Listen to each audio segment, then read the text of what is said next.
Hi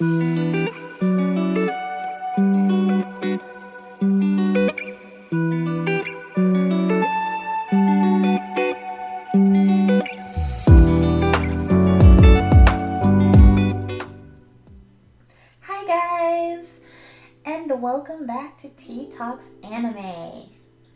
It's been a hot minute since we've released a video, but here we are, back in action.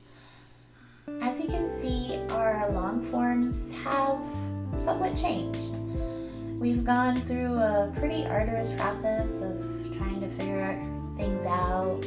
We've deleted some videos that we've uploaded and stuff like that, and now we've decided to go in this direction for our long forms. And so I hope you guys enjoy our new long forms, and let us know in the comments what you guys think. In any case, I am so glad to be back here with you guys, and we are going to get into our first anime review in a while. So for today, we are going to be reviewing an anime called Ameku MD Doctor Detective.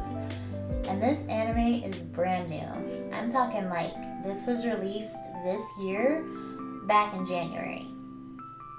And so let's kind of go through the synopsis of this anime.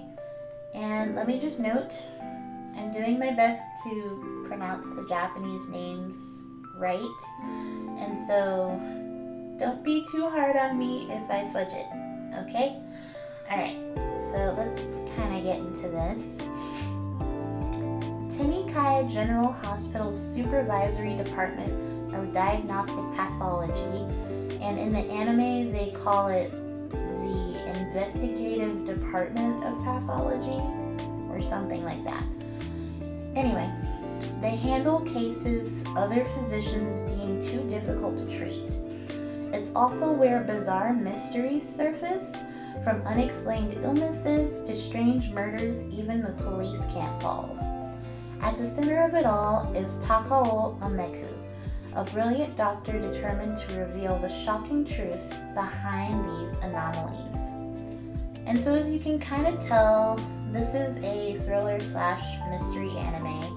And what they've done is they've taken the usual detective that solves murders trope, and they've added this twist of medical diagnoses and medical settings, which I find was a really good idea for this anime, and it definitely gives it a fresh perspective or a type of freshness compared to all the thriller/mystery animes that are already out there. And so this anime definitely stands on its own. And so you have your characters, your main characters, Dr. Ameku Takao. She's very brash, has a very extreme personality, but she's also really smart, can solve any medical anomaly, and she really cares about her patients in her own way. And then you have her colleague called Dr. Takanashi, but she refers to him as Kotori. And she calls him this because a part of his name means small bird or little bird, and her name means hawk. And she makes this reference throughout the entire anime, which adds a really hilarious touch. And so you have this dynamic duo, and their back and forths and their working together really makes this anime what it is.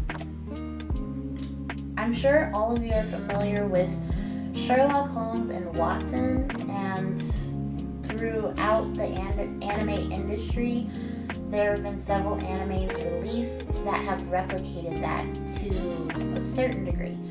And so this particular anime is kind of like the medical Sherlock Holmes and Watson. And even with like the name of the first episode is called Dr. Sherlock. And so it's pretty fitting with this particular anime. So as with your typical thriller / mystery animes, has to have a decent amount of drama, which this one definitely has.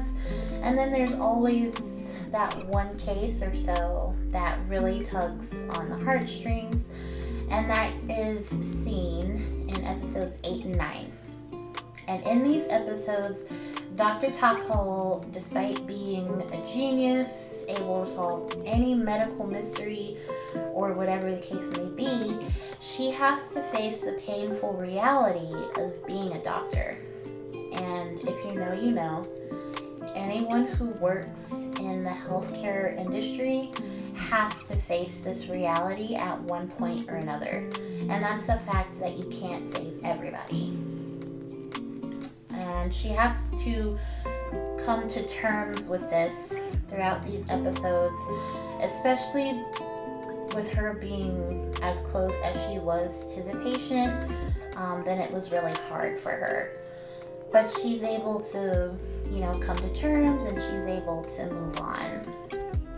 And so 8 and 9 are definitely some really good emotional episodes. Throughout all the episodes, I'd say if there was a favorite, it would be episode 7 for me. And in this episode, Dr. Tako's department is on the brink of being shut down. And so aside from the case solving, which is always fun to see, it talks about a particular topic that I don't think is really ever mentioned. And, I know it's just TV, but still, I found it pretty interesting.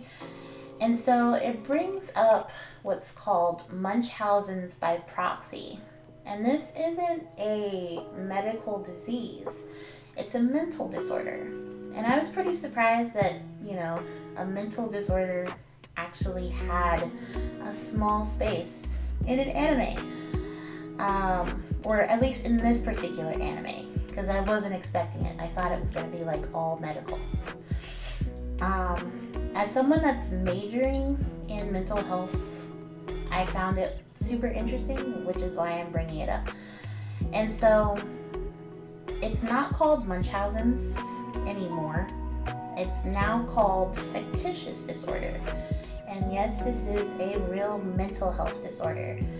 And just to give you like a brief description of what it is, fictitious disorder is when someone falsifies an illness within themselves or in somebody else. And so if it's in somebody else, they call it fictitious disorder by proxy. And usually when the illness is being falsified in someone else, then it's either within a child or with an elderly person. And so this also falls within the realm of abuse and exploitation. And I just found it really interesting that, even though it was brought up only a little bit, it was brought up within this episode. Let me know if you guys want to know any more about this, or if you have any questions. If there's enough interest or questions about this, I might do a follow-up video to kind of just talk about this more or answer questions. And obviously, I'm happy to go over anything you guys suggest or want to know about, so just let me know. So overall, this anime was really good, and I really enjoyed it. It had 12 episodes, which personally for me, I find to be short for a thriller / mystery anime. So I'm hoping they add another season, so there will be more cases and more medical diagnoses. If I had to give this anime a personal rating, I would give it a solid 9 out of 10. And I would definitely recommend it for those that are anime thriller lovers. So if you haven't watched it already, definitely go watch it. I'm sure you will enjoy it just as much as I have. And if you don't, then, maybe thriller and mystery isn't really your thing. and that's okay. I will upload the videos for the opening and ending theme songs because I really enjoyed those. And this is kind of my thing where when I review an anime, if I really like the opening and ending theme songs, I will upload the videos. If I don't like them, I won't upload them, and I'll let you know. And so look forward to seeing those videos out pretty soon. And that's basically it for today, guys. I hope you guys enjoyed this video. Thanks for joining me. Definitely comment, like, and subscribe. And I will see you guys next time. Bye!